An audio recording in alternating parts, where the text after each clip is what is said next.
A question about the debate that we had last night, the same-sex marriage debate.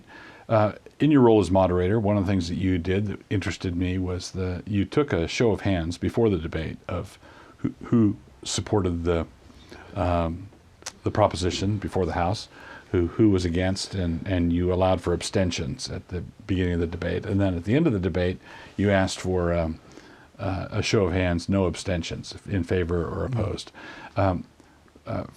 What tradition does that come out of, or is that your own idea? No, it's not my own idea. It's done a lot in English debates. As particularly there's an organisation called Intelligence Squared, which discovered that, probably because British television is now so banal and stupid, that there was a major audience of paying customers for serious debates on big subjects in London.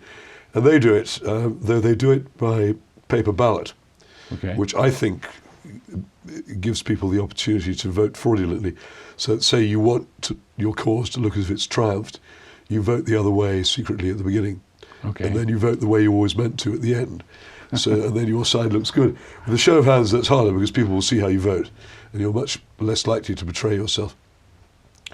There's several reasons. One, I think it's more interesting for the debaters and for the audience if there's a result. Doing it that way means that you can give some sort of weight to the quality of the debate. I mean, I will say you do have to vote on the basis of the arguments that you vote. I wouldn't ask people to vote against their principles or against their conscience, but if they felt that one side had really, really changed their minds or made them think more deeply than the other, they might have the generosity to put their hand up for the other side for that sake. You can't tell what people are going to do. I've done a lot of debates on drugs in England over the past year or so. And the most effective of those is one where this was done. And at the end, actually, the vote at the beginning, I took a vote. I said, how many of you have smoked dope? And almost every hand went up, which I thought would be the case in an English student audience. And then we took a vote of whether they were in favour of enforcing the criminal law against it. And they weren't very. And then at the end, we took another vote. And my side very narrowly won. People had genuinely changed their minds. Either that or taken the thing seriously enough to be prepared to admit that it was possible. I thought it was it gives people a chance to be grown up.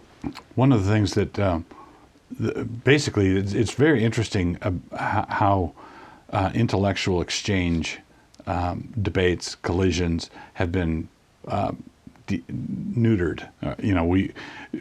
We have presidential debates in a campaign, but they are highly managed, scripted events. Oh yes. But there is at least the advantage of there's an election at the end of it. Sure. There is a consequence.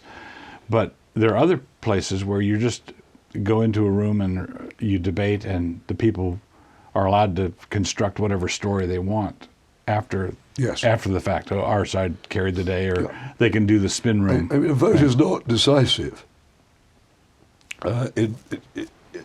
Particularly, for instance, if I go to an Oxford Union or a Cambridge Union debate, I can pretty much guarantee that the proposition I support, however well we argue, will lose. Is going down, yeah. And I don't care. Right. But on the other hand, there is the possibility of getting someone to switch, and also it does provide a frame and a discipline for the occasion, which is a good deal better than having none. As I said, debates, was it Robert Frost who said that poetry without rhyme and scansion was tennis without a net? Well, it's the same with debates without votes. Yeah. One of the things have you ever played tennis without a net? It's boring. I would like to, another thing that I've thought about in this regard is in the Reformation, one of the main instruments of advancing the Reformation was debates. Cities would have the question, shall we go with the Reformation or not?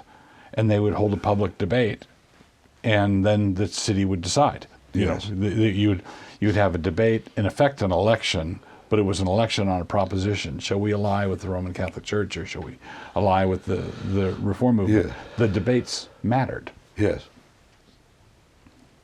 Yes. Thank you.